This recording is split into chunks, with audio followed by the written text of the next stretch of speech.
Hey guys, and don't forget to subscribe to my YouTube channel.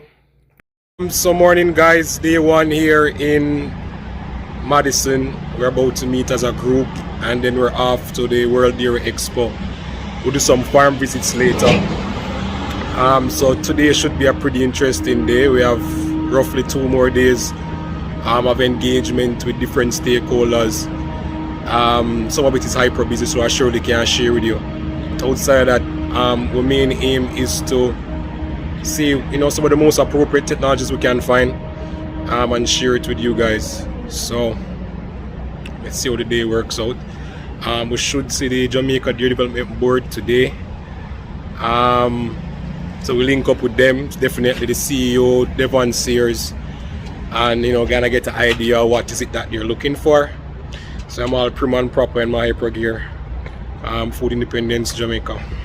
So we finally reach, and we from Chile, Vietnam, Brazil, and we have my good friend Oral, but you know what, the competition. Yeah, so we're going to check out the trade show, and then we'll come look at our favorite part.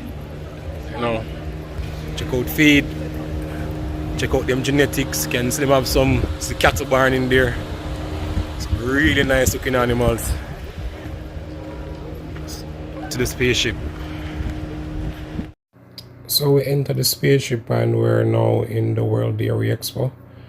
We had a formal meeting with the mayor from Madison, and there's a small registration with the team as internationals where we got access to this lovely room and free food.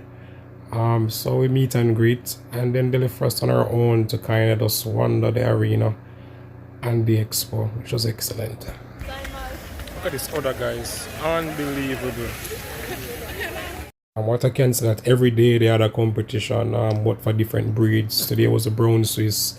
We saw the red Holstein, the black Holstein. It was just an excellent overall competition.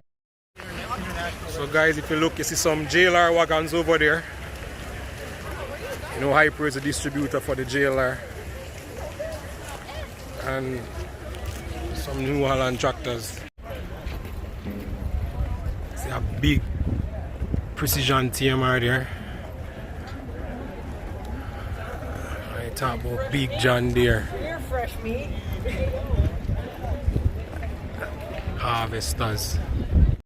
Majority of the machine you observe was all about boosting on-farm machinery, harvesting your forages, to processing them properly, to mixing them properly, and also a very additional important feature was cow comfort, animal comfort, which is important. Less stress mean more productivity. Everything to make your life easier on the farm, letting the cow's life or goat life a much more comfortable experience in their production unit. I think that's something that we lack back home, and it's something that we have to really kind of pay attention to if we want to become competitive. Me and Mr. Devon Sears toured, and we looked at milking machinery, and we looked into genetics, and we just came to the conclusion that in general we have to look at it as a holistic. For us to have proper genetics, at the same time we need to have the right environment, the right stress-free environment to get the performance that we want. And in addition to that, we have to have the machinery to make it as efficient as possible to become competitive. It starts from very young. Keynote is that we want to ensure that we have a good kid and calf foundation. We want to make them very comfortable and feed them well to unlock their true genetic potential from that very young age. It's critical, guys. But the mini milker, he's looking for the complete price. For the mini milker. So it's a mini milker, guys. Goats, cow, some small scale machinery.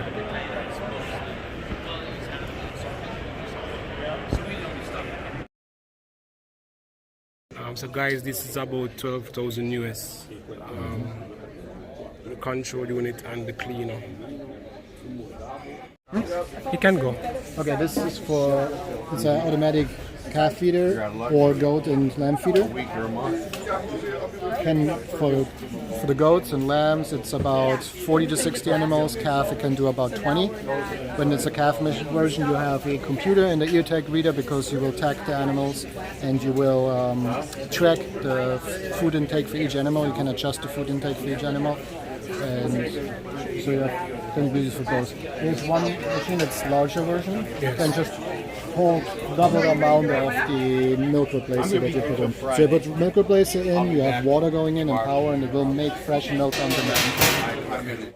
Hi. Hi. Can you tell us a little bit about the American Dairy Goat Association? Sure. The American Dairy Goat Association is the current leading provider for the registration of the dairy goats in the U.S. here.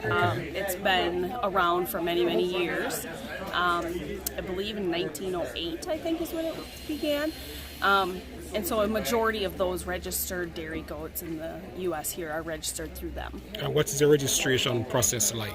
Is it specific to pedigree or just, any normal farmer can just say, hey, I have a Nubian goat and let's get it registered? Sure, they have both avenues actually. So majority of them are all pedigreed, so that it can go back for many, many generations. Since some of them like back to when they were imported into the U.S. here. But there also is a recorded grade option, so that that normal farmer who has a goat that meets that Nubian breed standard could then fill out paperwork to begin that pedigree process. Okay. So you can start from the basic level, or you can get many generations depending on the pedigree of the animal. How do you get funding? Is it government funded or your farmers actually fund this up? The farmers are funding it. Those that are doing the registrations are paying a registration fee. Okay. And what's the benefit of registering? Well, just knowing where your animals come from. They also have a linear appraisal program, which would be similar to classification in cattle.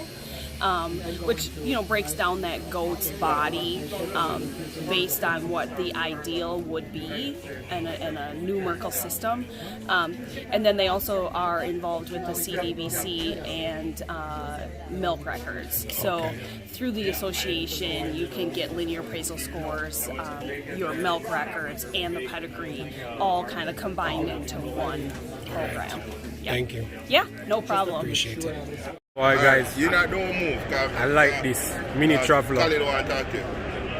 This is nice. You are come now.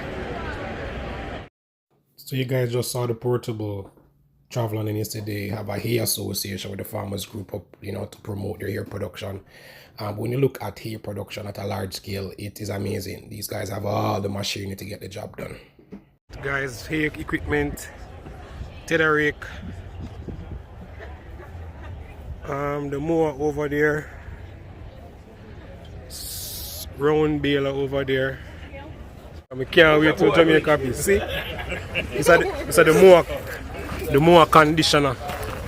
Cut it, and then that squeeze the grass, so it squeeze out, crimp the stalks, squeeze out some of the moisture, easy for drying. And the blades them cut it, and then this now feed it into the rows. That do the big round silage, it shoot up through there, make the big long silage bags. They literally have molded constructions for bins and feeding troughs, bunkers. You can just buy them. Pretty cool. I love feeders. Portable feeders, different size and shape. This is a mobile one. Then you have some smaller ones. I like them. This one is the robotic feeder. Robotic feeder. Robotic TMR feeder. When you're talking about farming in the 21st century, you have to think about robotics. They have the robotic TMR mixer, picks up its own feed, makes it feed by itself, go out into the feeding parlor, feed it out, and then you have this machine that basically cleans the rows and push it closer to the animal. So the JLR here, man. True Juice have one of this. This is where RB Taylor have. But I like this with the conveyor.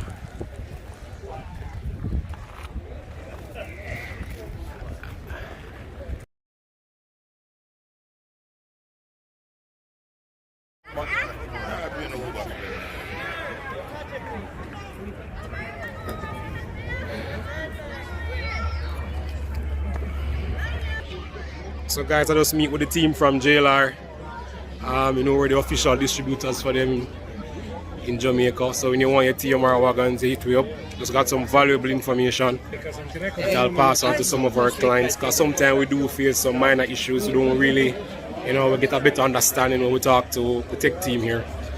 So get back to work. So now visit See Me Next and look at some of their genetics.